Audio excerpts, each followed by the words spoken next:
Zoe, this is your lolo. Gusto mo bang magkaayos kayo ng tatay mo?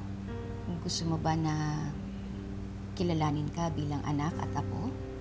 Di ba sinabi ko naman po sa inyo na kapag desisyon na po ako dyan? Annalyn, pwede bang mayaya kita mag-lunch paglabas ko dito next week? Ano to? May date kayo? In-invite lang kami ng lolo mo. Shut up! Leave! Ano ba nangyayari sa'yo? Bakit ganyan ang takbo ng utak mo? Mabuti pa, umuwi ka na siguro eh. Magbasa ka ng libro para lumawak yung utak mo. Pero Lo, paano po yung lunch natin? Well, kung ayaw mo mag-apologize kay Dr. Santos, ayaw kitang makasama sa lunch. Mayaman ang lolo mo. Your lolo owns a chain of malls in Cebu, the Damgo Plaza, and they're about to expand here in Manila. At alam ni Annalyn yun. Your lolo is like a billionaire. Inagaw mo ang boyfriend ko at ngayon, pati sa lolo ko, nagpapalapag ka! Zoe! Zoe! Zoe, tama na! Zoe! Zoe, ayoko nag-aaway tayo kasi kapatid kita!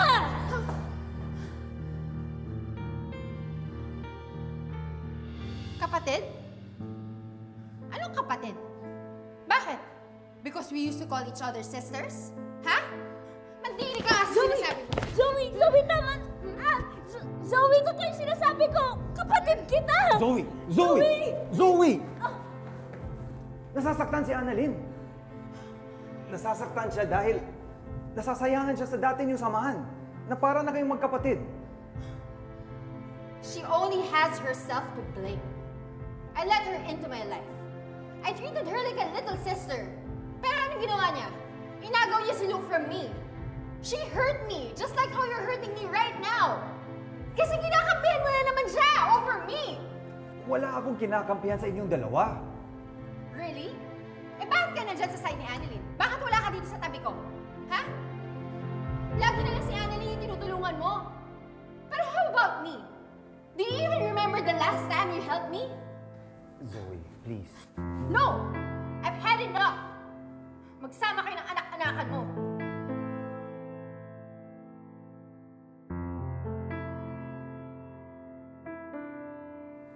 Magpasensyahan mo si Zoe, anak. Yun naman po talaga yung ginagawa ko hanggat maging okay po kami. I heard you kanina. Kung hindi pa ako dumating, sasabihin mo na kay Zoe na magkapatid kayo. I know, anak, na nahihirapan ka sa sitwasyon. Pero, pwede ba pigilan mo muna ang sarili mo na sabihin kay Zoe ang totoo? Akala ko po kasi, Dok, na kapag sinabi ko po sa kanya, mawawala po yung galit niya sa akin. Pero nakita mo naman po eh. Hindi niya po ako matanggap bilang kaibigan niya, kapatid pa kaya. I understand.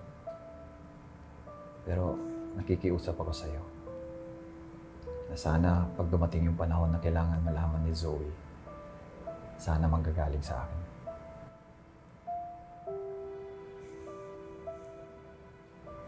Sorry po, Dok.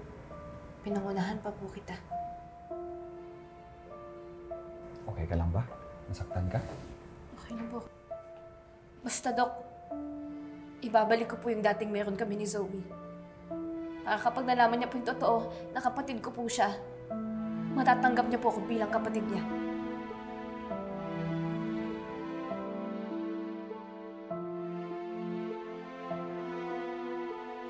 Lynette! Oh. Lynette! Naku! May package para kay Annalyn. Dali! Kanino daw galing? Ay, Hindi sinabi. Kanino galing? Hindi rin naman sinabi ng rider. Eh, paano natin malalaman kung kanino kaya ng... Ano kaya naman? Ay, ano? Baka galing yan kay Doc Luke dahil di ba nanliligaw yun sa kay Annalyn? Ako, eh, ang alam ko kinausap na siya ni Annalyn. Eh, kung galing pa rin to kay Doc Luke, eh, ibig sabihin nun, eh, medyo makulit pala yung batang yun, ano? Eh, buti pa. Buksan na lang natin para hindi tayo parang mga timang dito na nag-iisip, di ba? O, sige, buksan natin. Romel, ikaw kahit kailan ka talaga. Bilis mo, no? Hindi naman sa'yo yan eh. Baka magalit sa atin si Annalyn. Ayan, o, sige. Nag-iisip lang tayo dito. Ano yun? Wow! Laptop! Napakabongga magregalo ni Doc Luke. Ang yaman, laptop agad. Samantalang to, kahit second hand na cellphone, lang mabigyan. Excuse me, no, brand new ang pinag-iipunan ko para sa'yo. Ikaw naman. Ano ba naman to? Nag-aaway na nga sina Zoe tsaka si Annalyn, tapos binigyan pa ng ganito ni Doc Luke si Annalyn. Ano ba yan? Eh kung... Huwag na lang natin ipaalam kay Annalyn itong laptop na to. Isoli ko na lang siya sa ospital para hindi na rin umabot kay Zoe. Susuli. Uy, sayang yan. Ibenta na lang kaya natin, no? Oo, hindi man nalaman ni Annalyn Tama yan. ka dyan, tama. Ano ba kayong dalawa? Tumigil na nga kayo. Hindi na, ibalik na lang natin to. Sayang. Oo, yun, ganito.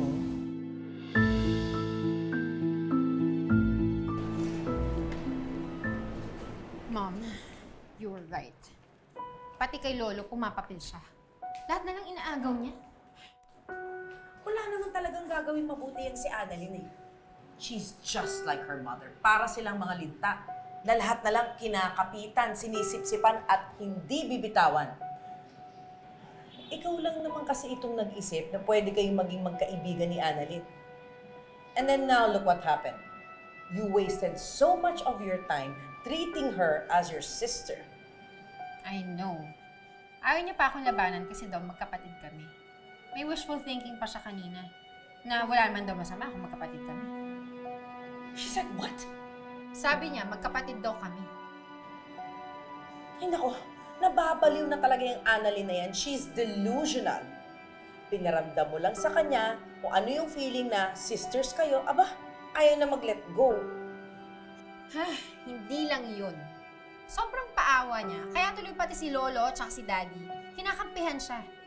Kanina lang, Dad chose her over me. Ewan ko ba dyan sa daddy mo? Alam naman niya na hot-hotera yung si Annalyn na yan. Feel na feel niyang makipamilya sa atin. Kaya hindi lang si Robert ang pinapapalan niya, pati na rin ang lolo mo. Yeah. Gusto niyang makipag-rubbing elbow sa mga mayayaman.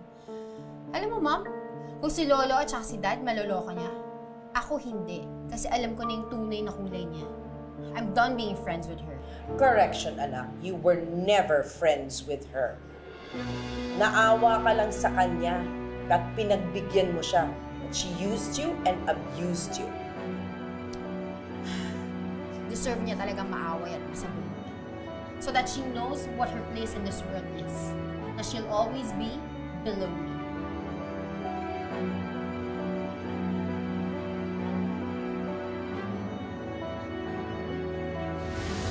Alam niyo ba, mga doktora, nag-away na naman si Doktora Santos at si Doktora Tanya.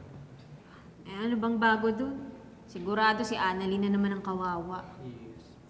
Eh, pero di ba kasama nila si Doc Luke? Di ba nga may lunch sila kasama yung tatay ni Dr. Tanyago nga? Si Doc Luke? Eh, baka naman siya na naman yung pinag-awayan nila. Naman. Papatapos yung issue na yun. Well, may point yun. Actually, Pasal na lang sa akin mamaya. Doc Luke, Yes, doktora? nag-away na naman daw po pala si Zoe at Annalyn. Nag-aaway? Saan? Eh, Doc, di ba kasama mo si Annalyn kanina? Ba't di mo alam? Seryoso, wala akong alam. Magkasama kami kanina pero hindi ko naman alam nag-aaway sila. Ano pinag-awayan nila? Ano pinagkukumpulan niyo dito? Don't you have jobs to do?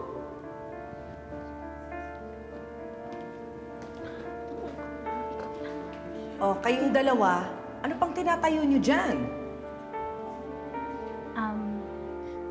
Moira, excuse me lang po Magtatanong lang po sana kami tungkol sa sweldo po namin. I'm busy. Get back to work.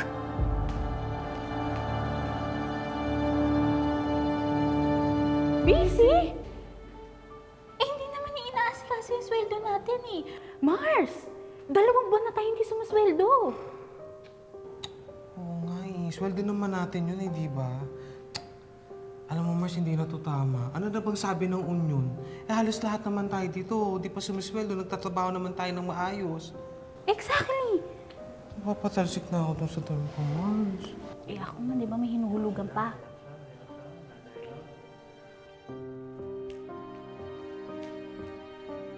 Annalyn?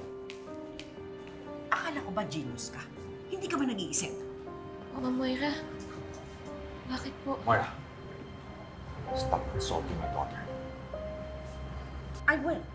The minute you stop defending her. Kung hindi ba naman aanga-anga tong batang to, muntik niya sabihin kay Zoe yung katotohanan. Gusto mo talaga magkagulo kami, ano? Ma'am Moira, sorry, hindi po. Gusto ko lang naman po magkaayos po kami ni Zoe. That will never happen.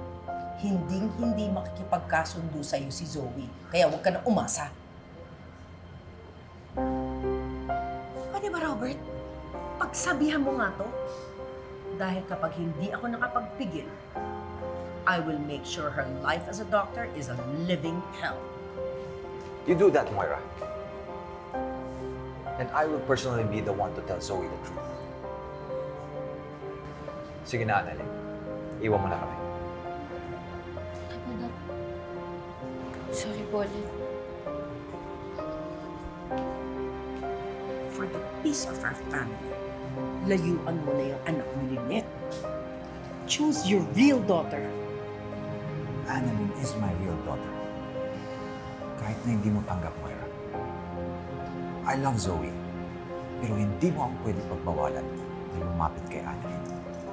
You're saying that now because Zoe doesn't know anything. But the minute the truth comes out, you will have to choose between your two daughters. At kapag hindi si Zoe ang pinili mo, I will make sure all hell breaks loose.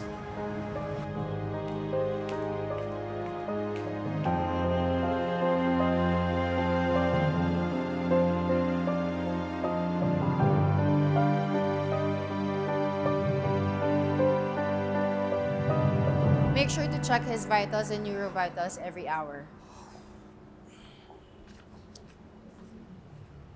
Hey! Are you okay? Did you get my orders? Yes po, Doc. Sorry, medyo haggard lang. Night shift po kasi ako kagabi, tapos diretso pong duty ngayon. Doc, understaff po kasi tayo eh. Bakit tayo understaffed? Yung mga tao po kasi natin nagre-resign na. Hindi po kasi nagpapasweldo yung mama niyo. Sige, nagawin mo na yan. Okay po, Doc. Thank you po.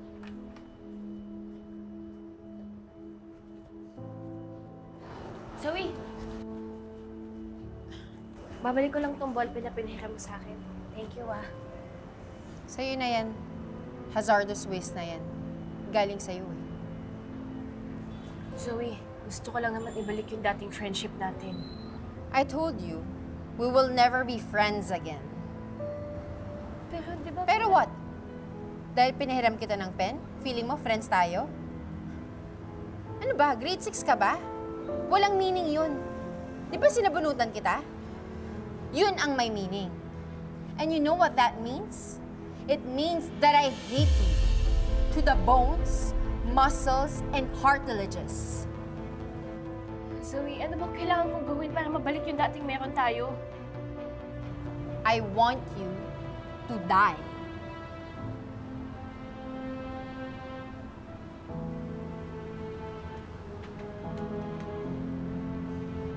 Nurse Karen!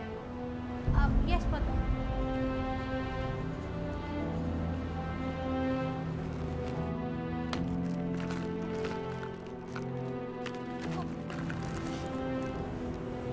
Sige, saksakin mo ako dito sa sternal notch para massive bleeding agad. Yan naman yung gusto mo, di ba?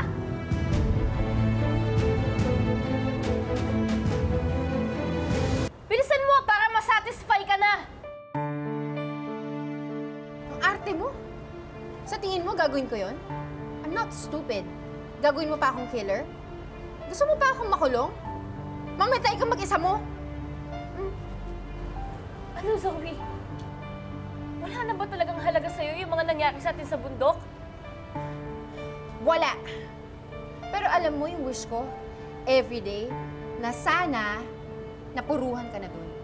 Sana hindi ka na nakauwi ng buhay. Zoe, why are you being so heartless? Annalyn is just trying to reach out to you. Tapos sasabihin mo sa kanya na sana hindi na lang siya nakauwi ng buhay? Baka nakakalimutan mo, niligtas tayo ni Annalyn. Pinaka na ba kasama? Hindi ako masama. Nasaktan lang. You hurt me. She hurt me. Pero hindi ako pwede magalit? Ano ako, robot? Try mo kaya masaktan ng dalawang taong akala mo minahal ka. Then tsaka mo sabihin sa akin na hindi valid ang actions at feelings mo. Pwede ka naman magalit, pero magalit ka sa akin. Huwag kay Annalyn. Not like this.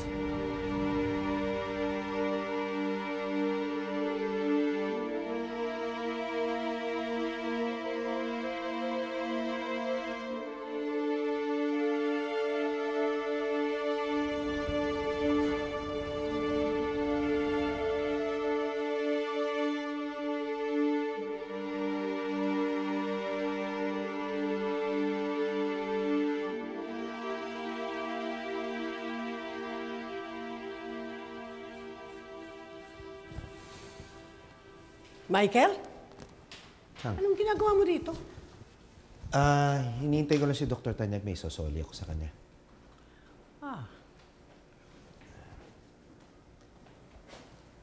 Doc. Michael.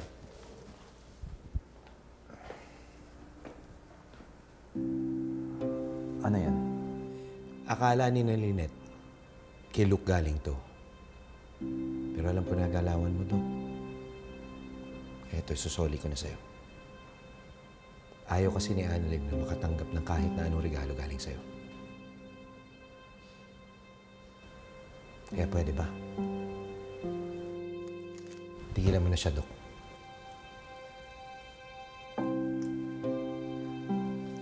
Huwag mo sanang masamain. Pero noon pa man, plano ko na talagang bigyan ng sustento si Annalyn. Dahil anak ko naman siya. Pero kung ayaw talaga niya tumanggap na kahit anong regalo galing sa akin, pwede bang idaan ko na lang sa'yo, Michael?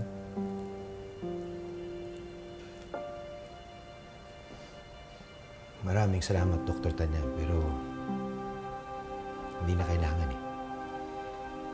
Kaya ko na maibigay kay Annalyn maging kay Lynette ang mga pangangailangan nila.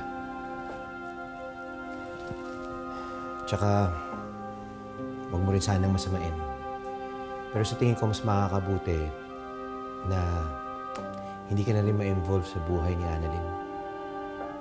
Para wala na rin masabi pamilya mo, di ba, Dok? I understand. Salamat din na nandyan ka para sa anak ko. Mauna na ako. Ciao.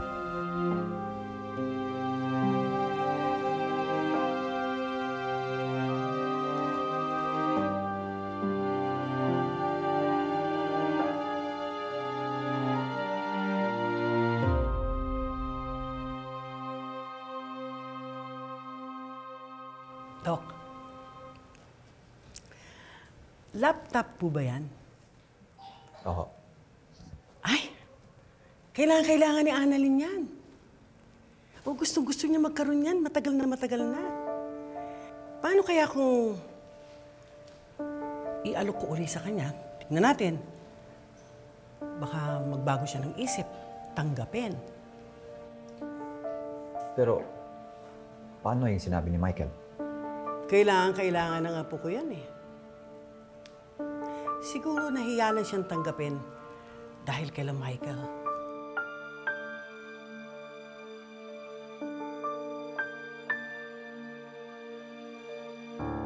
Ano?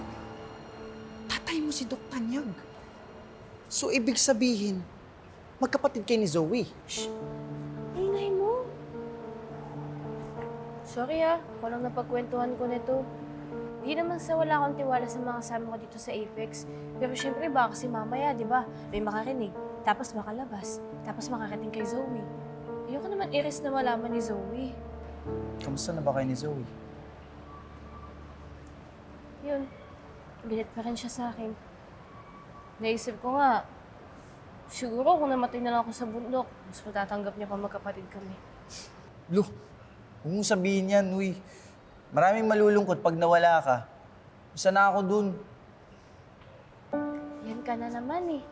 Nakikita mo lang naman problema ako, tapos sinisingit mo pa yung mga banat mo. Pinapatawa lang kita. Kasi mas cute ka kapag nakangiti ka eh.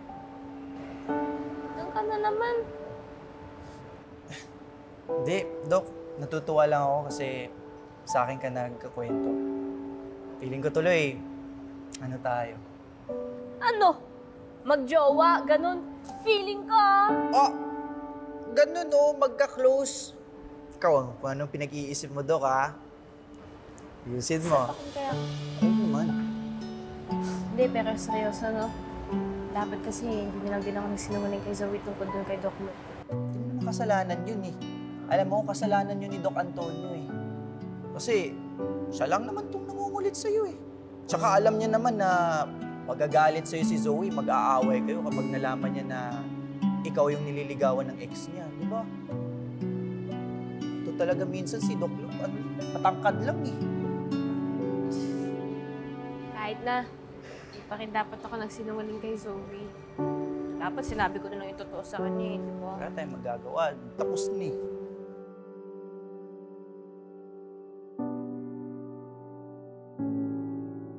Pero may juice. Joy, keep an eye on your things. Nandyan yung mahilig mang angkin ng hindi sa kanya. Baka pati yung gamit mo pag interesan. Excuse me. Kaibigan ko ba yung piniringan mo? John. Bakit? May ba kayong kaibigan ng mga agaw? Ano ang problema mo? Hindi ka na ka pinapatulan ni Annalyn. Tumigil ka na kaya dyan? Hila, John. Tama na. No, Annalyn. Hayaan mo sila. Huwag mo silang awatin.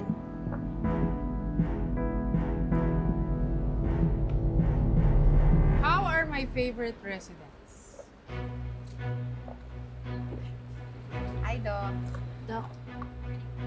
Bakit parang tumahimik? Nag-aaway na naman ba kayo, Dr. Tanyag, Dr. Santos? Hindi po, Doc. We're okay. Hindi po, Doc. Good. So akala nyo maluloko nyo ako. Umayos kayo.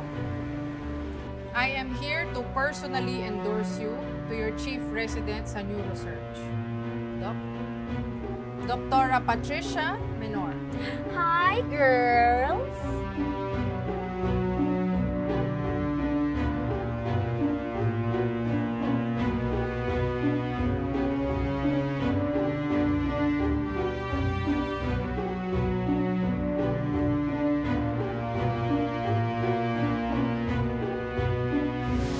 Doc, this is Dr. Zoe Tanyag and Dr. Annalyn Santos. Sorry, ngayon lang tayo formally nag-meet. Though I've seen you na in the hallways. I was on leave kasi when you started your neurosurgery residency. And now, I'm back. I've heard so many great things about you too habang nasa GS rotation pa kayo. And how proud Dr. Enriquez is na naging residente niya kayo. Which means, wag na wag nyo akong ipapahiya sa kanya. Yes po, Doc. I expect great things from you, my new neurosurge babies. Lalo na sa'yo, Dr. Tanya, bilang the daughter of the medical director.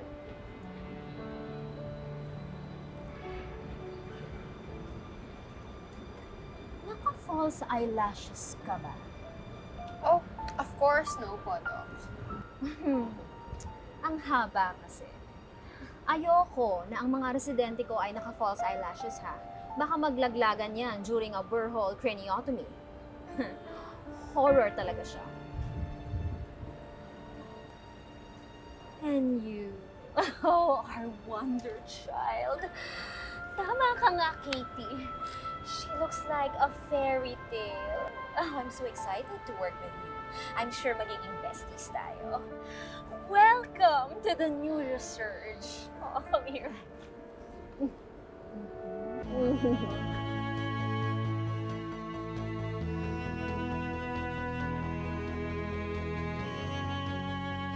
Oh, I have something for you. Your favorite.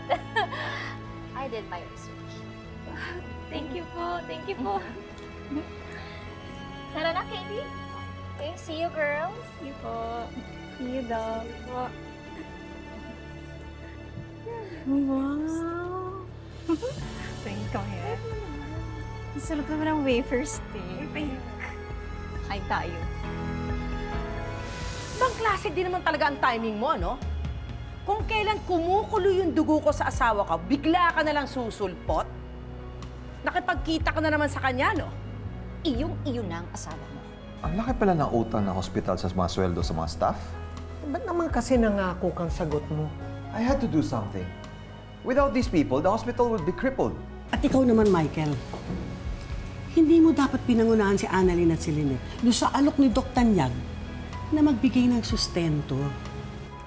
Robert, you shouldn't have done that. You undermine ni sarap ng mga tao ko. Paano ako hindi makikialam? Pinabayaan mo, hindi lang yung mga tao, pati yung hospital. Bakit hindi mo sisihin yung anak mo sa labas? Maya't maya ako makatanggap ng social service case. Don't blame my daughter. This is mismanagement. This is your fault and yours alone.